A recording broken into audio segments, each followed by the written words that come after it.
Happy Sunday, happy Sunday. We are going to do a quick raw food video for all the dogs in the house. We're gonna be making 4 meals because my dog, he doesn't eat in the mornings. So he eats at night on his own. So we're gonna be making 4 meals for 4 separate dogs, okay? Let's check out the dogs we're gonna be making meals for. We need food for Maito. Food time soon, buddy. Gotta make some food for little Hoopy, who's going home later today. You hungry, Hoops? We gotta make some food for Indy boy, right? Indy, you hungry? I bet you are. Just a moment. And we gotta make a big meal for this giant boy, Coda. I'm gonna get you some food right now, you little head-tilting cutie. Look at those paws. Ooh, we are ready to rock. I gotta grab a couple more things. One thing I'm gonna grab, since it's Sunday, is a multivitamin. And some fish oil, because I like to, you should add fish oil if you can. Get real fish oil and add it. All right, 4 dogs. Doug, go away. You ate last night, yeah? I have a nice puppy right here. All right, sit. Good, don't move. So, no lollygagging. We're gonna do a quick Sunday feed. Ready?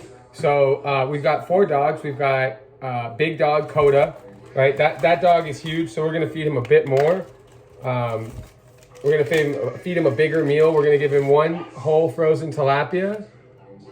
Okay, for anyone who, 1 whole frozen tilapia, and then we're gonna throw in a teeny tiny leg quarter. That should be plenty of food for him. And then I'm going to add in Centrum vitamin, crushed up and like mixed in with it, and then I'm gonna do some wild fish oil. I just take a 1,000 milligram capsule, I clip it, squeeze it onto the food. Do that to, it's healthy fat, keeps the dog's coat clean, like, solid. It's just good. Things like omegas are going to be good for your dog's coat and their hair and stuff like that, and their nails. It's never bad. Be wary of pet foods that put other things in them.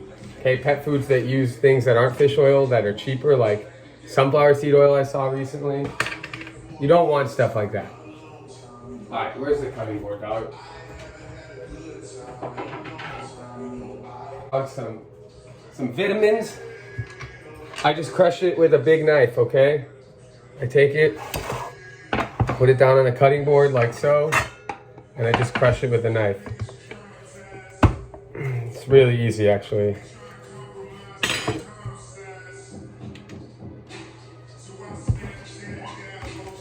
And I just pour it on the food, boom. 1 meal, ready to rock. Coda's gonna be ready to rock. Got whiners who I can hear who want their food. Indy, we'll probably just go with a big leg quarter for Indy. He could eat a fish, but I'm not gonna bother today with that for him. So Indy's easy. We get him a chicken leg quarter, we add some fish oil. Chicken leg quarters are great because, as we've talked about before, they're a complete meal basically. You got everything pretty much where you need it. Indy's a puppy, so I'll give him half of this Centrum vitamin. But, the amounts are pretty minuscule. He's gonna be fine no matter what. Also, I find that a lot of dogs don't actually eat the whole vitamin. They kind of avoid it. Maybe it's taste or whatever, but I do it once a week, once every 10 or 12 days. It's not the worst thing. All right, that's 2 down. And now we have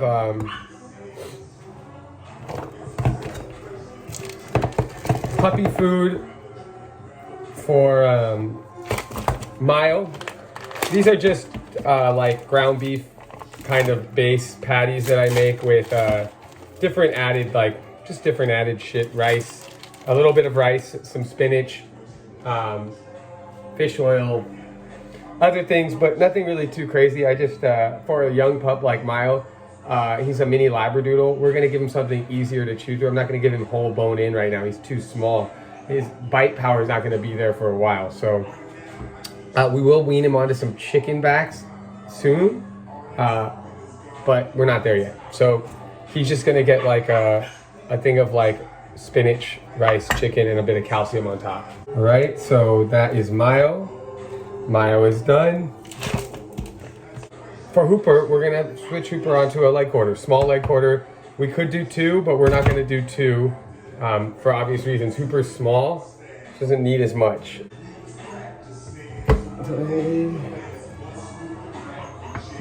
I realized I left my music on about halfway through this video, but I don't really care because none of these videos get monetized. I can't even imagine if, let's say, a raw diet video did blow up. I can't imagine it would be allowed for me to be like, I'd have to delete it probably. Like, I'm just a professional that works with dogs. Like, I'm not here claiming to be like an expert on anything or claiming that I know what's best. This is what works for me and my dogs. There are a lot of books out there you can read that are really good. There are a lot of other content creators you can see that do raw diet. What I do is I stick to the basics, okay? I don't do like NRC. I don't even do whole prey. I stick to the BARF method. I think it's easiest. I stick to just biologically appropriate foods. I know guys that live out in the country that just feed their dogs table scraps of like raw food, and then they feed them raw bones. So that's an option too. And the multivitamin I'm giving to them is just a multivitamin. I guess you could get one specific for a dog, though I don't know why you would. They're all basically the same thing. So I just get central multivitamins. I feed my dogs, so I feed my dogs like food that I would feed myself. So we're done. We're done here. We've got the patty here for one dog. We got leg quarter. We're switching Hooper onto. Hooper had something like these. Hooper was eating like Darwin pre-packaged raw diet, which I recommend against.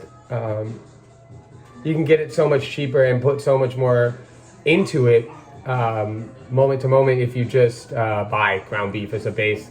It's ground beef, beef liver, beef hearts. It's like the same thing we use to make these ones. So I would recommend against that. I've already talked to Hooper's owner. I think now that Hooper can consume comfortably and reliably consume frozen leg quarters, just stick to that. A big one once a day or two small ones if you get lucky. But lately the ones we've been getting are small. I mean, look at how teeny tiny this one is. So, like, that's tiny. So that's that. I'm gonna just go feed the dogs. I feed them in the crate. When there's a lot of them, it's a lot easier. So that's what we're gonna do. We're gonna just toss it in the crate and then let them eat, let them go to the bathroom, and then get back to work. It's a hot day in LA, but always work that's gotta be done. Hope that was informative.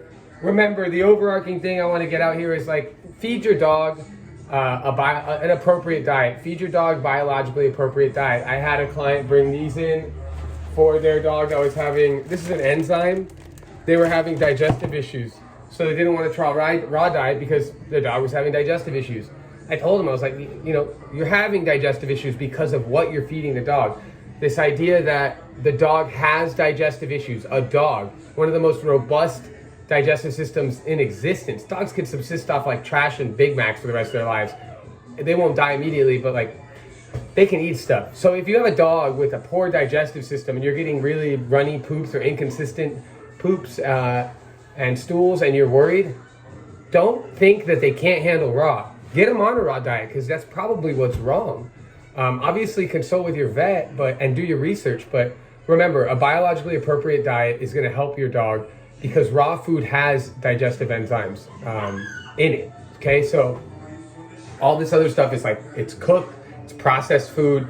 You don't want to give your dog that. Buy your dog's food where you buy your food. Feed your dog an appropriate amount. Monitor the dog's body language and energy levels, and then go from there. It's that simple. Good job, dude. You did good. Come here.